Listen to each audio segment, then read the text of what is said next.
If Ukraine has proven one thing during its war with Russia, it's that it will strike vulnerable targets over and over until Russia can't use its assets anymore. Right now, Novorossiysk is as vulnerable as they come. Already the victim of a devastating strike about a month ago, that key Black Sea port is once again engulfed in a massive fireball. And to add to Russia's problems, one of its frigates has been ripped wide open by the latest Ukrainian strike. Let's start with that frigate. On April 6th, the head of Ukraine's Unmanned Systems Forces, Robert Brovdy, took to Telegram to announce the latest strike carried out by Ukraine's drone operators. Once again, focusing on the Black Sea fleet in the port of Novorossiysk, to which Russia has withdrawn that fleet after 4 years of failure, Ukraine's drones have taken out one of the most important warships Russia has left. "We don't hit the Willow. Missiles into milk, drones into the target," Brovdy waxed poetically before mistakenly identifying the ship that Ukraine hit as the Admiral Grigorovich. It wasn't. Ukraine's drones actually hit the Admiral Makarov in an operation that Brovdy says was the result of coordination between the 1st Center of Unmanned Systems Forces and the Security Service of Ukraine, or SBU. Adding insult to an already major injury, Brovdy also revealed that the warship that Ukraine's drones struck was loaded with air defenses, and those defenses completely failed to achieve the one task that they're built to do. Air defense missiles were launched out directly from the frigate's side during the approach to the target, which did not prevent it from pecking at the floating scab. The floating scab? That's an interesting way to describe the Admiral Makarov, but for Ukraine it's 100% apt, as this particular warship has been a major thorn in Ukraine's side even after the Black Sea Fleet went running from Sevastopol to what it thought was the relative safety of Novorossiysk. As Defense Express reports in its coverage of Ukraine's latest strike, the Admiral Makarov is one of just 3 of the Project 11356R Burevestnik-class frigates that Russia has built, making it one of the very few warships in the Black Sea Fleet that is capable of launching Kalibr cruise missiles at Ukraine. These devastating missiles are often used in attacks against Ukraine's cities and infrastructure, with a range of up to 2,500 kilometers or a little over 1,550 miles. The Kalibr has more than enough range to be fired from Novorossiysk and hit almost any target in Ukraine. When it arrives, the missile delivers a warhead weighing 450 kilograms, or about 992 pounds, and it's incredibly difficult to stop as it is a terrain-hugging cruise missile that can travel at supersonic speeds. Removing Kalibr missiles from the Ukraine war equation is a priority. What better way to do that than by hitting one of the few ships that Russia has left that can fire them? Defense Express says that the Admiral Makarov was the last operational warship in the Black Sea capable of firing Kalibr cruise missiles. Its destruction, assuming that Ukraine has managed to take the vessel offline forever, will be a major blow for Putin, as he tries to maintain an aerial campaign that saw Russia launch 138 missiles against Ukraine in March alone. Amazingly, that heavy volume was a 52% decrease on the previous month, which highlights just how intense Russia's missile campaign has become. The extent of the damage done to the Admiral Makarov is still being assessed, but if the footage that has emerged from the strike is any indication, Ukraine may have just taken one of Russia's most important warships out of the fight. In a 2-minute video published after the strike was announced, Ukraine highlights how its drones hit home on the Russian frigate, in addition to striking other targets that we'll be covering later. We even see the Admiral Makarov desperately firing off air defense missiles, which come nowhere close to the incoming Ukrainian drones bearing down on the Russian ship. That video also offers some hints as to the specific types of drones that Ukraine used in this attack.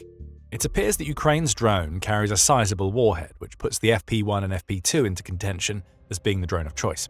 The FP-1 seems the most likely of the two, as the distance that Ukraine's drones would need to travel to reach Novorossiysk is high enough to make the FP-2 an unlikely choice. Ukraine hasn't confirmed which drone it used, but if it is the FP-1, then that means that Ukraine has just struck Russia's last remaining Kalibr-capable frigate in the Black Sea with a drone that can travel 1,600 kilometers or 994 miles and deliver a warhead weighing up to 120 kilograms or over 260 pounds. That's a lot of firepower to deliver, and if targeted appropriately, could well be enough to take the Admiral Makarov out of commission. Regardless of the type of drone used, what we see here is yet another powerful shot delivered against Russia's Black Sea fleet. And let's face it, that fleet wasn't doing so hot in the first place. When Putin launched his Ukraine invasion, the Black Sea fleet was supposed to be Russia's ace in the hole. Ukraine had no real navy to speak of. A handful of patrol vessels and mine warfare ships wouldn't be enough to stand up to the missile carriers and other warships that Russia could bring to bear.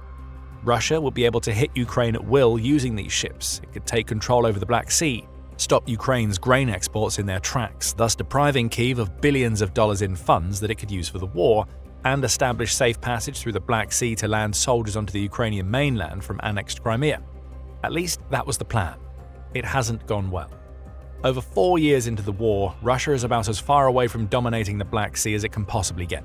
Ukraine has proven that a clever combination of missiles and drones, the latter of which it's been developing throughout the war to be far more dangerous than ever, was more than enough to stop Russia's once-dreaded fleet. Now trapped in the Black Sea, and specifically in Novorossiysk, that fleet has become an entire flock of sitting ducks that can do little more than hang back and hope that Ukraine's latest strike doesn't target them. Well over a third of the Black Sea fleet has been destroyed by a country that has no real navy of its own. The Admiral Makarov will only add to those dreadful figures, assuming Ukraine's latest attack was enough to take the ship out. Russia has proven itself time and time again to be wholly incapable of dealing with the asymmetric tactics that Ukraine is now able to deploy against the Black Sea fleet. The impact of that fleet on Ukraine's exports is now negligible. Ukraine has successfully pushed Russia's warships away from its export channels. Now, as we see with the striking of the Admiral Makarov, Ukraine is focusing its efforts on the few vessels in the Black Sea fleet that are capable of hitting the Ukrainian mainland from a distance. Missile cruisers and frigates capable of firing Kalibrs are among those warships. If Ukraine can shut them down, the Black Sea fleet goes from being an embarrassment to Russia to a complete non-factor in the Ukraine war. But as the Admiral Makarov burns, the situation in the Black Sea has escalated even further. Behind the strikes against ships, Ukraine has created an even bigger problem for Russia, a problem that was already causing major issues in the Russian oil industry, and it's only going to be exacerbated by the other Black Sea target that Brovny declared in his April 6th announcement. Now, the Admiral Makarov is a big loss for the Black Sea fleet. Far more important to Russia is the Sivash self-elevating oil drilling platform in the Black Sea, which Ukraine's unmanned systems forces also struck, with assistance from the Ukrainian Navy. It seems that Ukrainian patrol boats, which Russia should have been able to destroy with the Black Sea fleet, are showing their value once again, though it's the drones that are doing the actual damage. In its report on Ukraine's strike, the Kyiv Post notes that the video we mentioned earlier switches at the halfway point. From showcasing the strike against the Admiral Makarov, it then highlights how Ukraine's drones carried out primary and secondary strikes against the Sivash oil platform. What we see from that footage is that this oil rig is as much of a military target as one that Ukraine can strike to damage Russia's oil industry. The video showcases how Russia has essentially turned the rig into a platform on which it can place its air defense radars. Those were Ukraine's targets in this strike, and it hit those targets several times. The footage is captured from the point of view of the drones themselves as they crash into the Sivash platform. Brief glimpses of what appear to be small boats or unmanned surface vessels are also seen in the video. The latter is more likely than the former, indicating that Ukraine deployed its seaborne drones to the drilling rig, which in turn launched FPV drones to attack the air defense radars on the rig. We know that Ukraine has this capability. Back in February, United 24 Media reported that Ukraine has developed sea drones that essentially act as motherships for FPV drones. The sea drone transports the FPV drones to where they need to be, covering massive distances that the FPV drones can't cover alone in the process. Then they launch the FPVs. The Sivash platform appears to have just felt the full impact of this type of attack, which highlights the ingenious asymmetric tactics that Ukraine continues to employ in the Black Sea. A key Russian warship is burning. So is an oil drilling platform that had been turned into part of Russia's Black Sea air defense network. But if you think that that's all Ukraine has been doing in the Black Sea region over the last couple of days, you have another thing coming. On top of all of this, Ukraine has conducted a huge strike against the Sheshkaris oil terminal in Novorossiysk, allegedly taking out two of the port's main piers and some pipeline control nodes in the process. The strike has completely halted the loading of crude oil at this port, which has, in turn, taken a significant bite out of a Russian oil exporting sector that has already been struggling in recent weeks. We'll come back to those struggles after we cover the Sheshkaris strike itself. According to the Kyiv Post, Ukraine's attack against the Sheshkaris oil terminal caused fires so large that they are visible from space. However, that's not what will really worry Putin. Frankly, he's getting used to Ukraine's drones, or should we say its drone debris, causing huge fires that engulf entire facilities and leave skylines clouded in smoke and ash. No, what will really worry Russia's leader is that Ukraine has taken aim at an oil terminal that, according to some reporting, handles anywhere between 25 and 35% of Russia's crude oil exports, including crude that comes from the Urals, Siberia, and Kazakhstan. When operating as it should, Sheshkaris can process between 3 and 3.2 million tons of oil every month.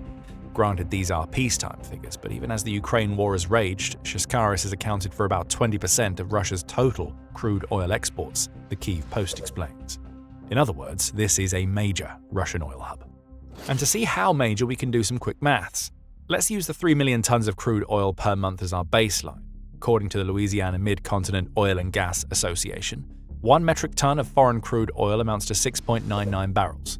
On April 2nd, Russia's flagship Urals crude oil reached a high price point of $116.05 per barrel. So multiplying 3 million tons by 6.99 barrels gives us 20.97 million barrels of crude that Sheshkaris can process every month. Multiply that figure by $116.05 and you get over $2.4 billion per month. That's how valuable Sheshkaris is to Russia. And right now it's shut down and burning because Ukraine's drones have scored direct hits against the oil terminal. Those hits were conducted as part of what appears to be the single most ambitious strike that Ukraine has conducted against the Novorossiysk port to date. The Kyiv Post says that this latest attack involved somewhere in the region of 50 drones, which is a huge volume for a single target. This shows us that Ukraine is serious about hitting Russia's oil, as it would only unleash a swarm of that size if it wanted to guarantee that at least a few of the 50 would break through Russia's air defenses to strike their targets. A fire burning so brightly that it can be seen from space is evidence that Ukraine has succeeded, again, for the 4th time in less than 6 months. We'll be getting back to that point soon, but first do you remember that we mentioned that Russia is dealing with some pretty major oil exporting woes right now? That was our little hint that the Sheshkaris strike is far from a one-off. Rather, the last month or so has seen Ukraine rattle off strike after strike against Russian oil export terminals in both the Black Sea and the Baltic Sea, in what is now as clear a campaign against Russia's most important monetary lifeline as we've seen at any point during the war. Ukraine's drones spent much of the latter half of March targeting Primorsk and Ust-Luga, which are Russia's oil export terminals in the Baltic Sea region. Combined, those ports account for 40% of Russia's oil exporting capacity. About 2 million barrels per day, or around 60 million barrels per month, can no longer leave the Baltic ports, as they continue to burn and have been at least partly shut down as repair work is underway. The fires in Ust-Luga have been so massive that they were visible in Finland, the Moscow Times reports. The same outlet also said that around 50 vessels were log-jammed in the Gulf of Finland back on March 25th, all due to Ukraine's strikes. Both Primorsk and Ust-Luga have been hit again since that date. Ukraine isn't letting up on its objective to prevent Putin from using Russian oil revenue to fund his invasion of Ukraine. According to TVP World, Ukraine's consistent targeting of Russia's oil facilities had already wiped out almost $1 billion in oil windfall that the Kremlin was expecting in the wake of the closure of the Strait of Hormuz near Iran. Russia had already lost $970 million in revenue by March 29th. Ukraine is still striking Russia's Baltic and Black Sea ports, taking out oil storage facilities, along with shutting those ports down. This has been happening for well over a month, and it's clear with the attack against Sheshkaris that Ukraine isn't showing any signs of slowing down. Russia's oil is going to burn until there's none left to sell, and that will mean billions lost from a war chest that is looking increasingly empty due to a war that has already cost Russia so much that Putin is now resorting to begging for scraps from oligarchs to keep his invasion going. That's the entire point of Ukraine's oil terminal strikes. Taking out frigates and destroying air defense radars are direct examples of Ukraine weakening Russia's military. But it's in these terminal strikes that Ukraine is doing the real damage. Every dollar that Russia loses, especially now, when oil prices are at highs not seen for years, is a dollar that can't be spent on the Russian war machine. As Putin's cash pot runs dry, that machine starts to crumble, making it easier for Ukraine to conduct more deep strikes while relieving the pressure on its ground forces. It's not like Putin can think that the worst is all over now either. We told you earlier that Ukraine has hit Novorossiysk 4 times in the last 6 months. The most recent of those previous strikes came on March 2nd, and they once again targeted the Sheshkaris oil terminal. This strike took out 6 of the 7 oil-filling loading arms at the terminal, the Kyiv Independent reported at the time, and it led to a shutdown of the entire port. The same is going to be true after this latest attack. Interestingly, the Admiral Makarov, along with the Admiral Essen, was also caught up in this March 2nd attack. The Admiral Essen was assessed to no longer be able to fire its Kalibr cruise missiles following that strike. Presumably, that's why it wasn't targeted in this latest attack. As for the Admiral Makarov, it's been hit again, and Ukraine is assessing the damage. That frigate's Kalibr capabilities have been shut down. Ukraine will no longer have anything to worry about when it comes to the Black Sea Fleet using those types of cruise missiles against its cities and people. So the days leading up to April 6th have been pretty productive for Ukraine. A frigate has been hit by drones, as have air defenses on an oil drilling rig. The latter target going down means that there are now safer aerial corridors leading to the Black Sea, which almost guarantees more Ukrainian deep strikes in the very near future. As for Sheshkaris, it's burning, again. And sooner or later, Putin is going to get the message that it's not safe for Russia to export its oil from that port anymore. And if Putin himself doesn't get the message, the tankers that are picking up Russian crude from these ports will. They don't want to be blown to pieces, but there's a chance they may be, as Ukraine is making a habit of taking out Russian ports right now. Why would tankers want to take the risk if this keeps happening? That's as much the case for the ships in the Baltic region as it is for those in the Black Sea. We've mentioned Ukraine's strikes against Primorsk and Ust-Luga already. If you want to find out more about just some of those strikes, which were carried out during a devastating 3 days for Russia, then check out our video. And if you enjoyed this video, remember to subscribe so you don't miss our coverage of the latest developments in the Ukraine war. And thank you, as always, for watching.